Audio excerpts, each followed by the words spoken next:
नमस्कार, शिक्षालय में आप सभी का बेहद स्वागत है। मेरा नाम है रेणु यादव। यूजीसी नेट में पेपर नंबर 2 एजुकेशन, उसका एक चैप्टर है टीचर एजुकेशन और उसमें एक बहुत ही इंपॉर्टेंट प्यारा टॉपिक है SCERT। SCERT का इंट्रोडक्शन, उसके ऑब्जेक्टिव और उसके फंक्शंस के बारे में आज के लेक्चर में हम समझेंगे।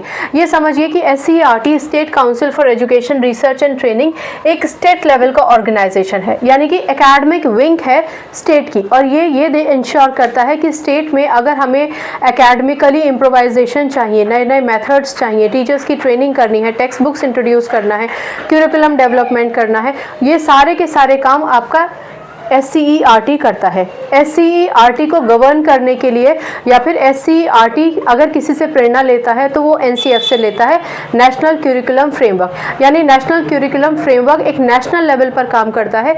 वो अपने क्यूरिकुलम्स डिज़ाइन करता है, अपने एकेडमिक प्लान्स बनाता है, मेथड्स डिज़ाइन करता है और उन मेथड्स से प्रेरित होकर SCERT अपना एक स्टेट क्यूरिकुलम फ्रेमवर्क बना सकता है, जिसे हम SCFs कहते हैं, यानी कि state curriculum framework. National level पे NCF होता है, नेशनल क्यूरिकुलम फ्रेमवर्क, और वहाँ से कुछ चीज़ें अडॉप्ट करके, एक्सेप्ट करके अगर स्टेट अपने स्टेट में लागू करना चाहता है तो वो स्टेट क्यूरिकुलम फ्रेमवर्क बनाता है। ठीक है, अच्छा, ये सब चीज़ें करने की ज़रूरत क्या है, पहले तो ये समझिए। देखिए, जैसे जैसे हम प्रोग्रेस कर रहे हैं, नई नई टेक्नोलॉजीज़ आ रही हैं। जब हम और आप पढ़ते थे तो कंप्यूटर लेबोरेटरी में जाना एक प्रिविलेज था। हफ्ते में एक बार जाते थे लेबोरेटरी में, जूते उतार कर जाते थे, वो भी कि धूल से कंप्यूटर्स खराब ना हो जाए।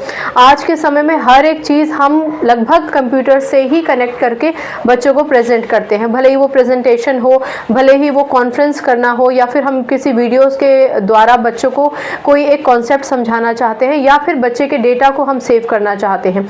तो अल्टीमेटली ये जो चेंज हुआ, जो हम हमेशा कॉपी किताब तक या फिर सिर्फ लेक्चर मेथड तक सीमित थे, उसको हमने एक्सप्लोर किया ना, यानी ICT लेकर आए। तो इसका मतलब ये हुआ कि अगर करिकुलम में ICT आ गया, इंट्रोडक्शन तो आ गया, लेकिन हर एक क्षेत्र तक वो कैसे पहुंचेगा।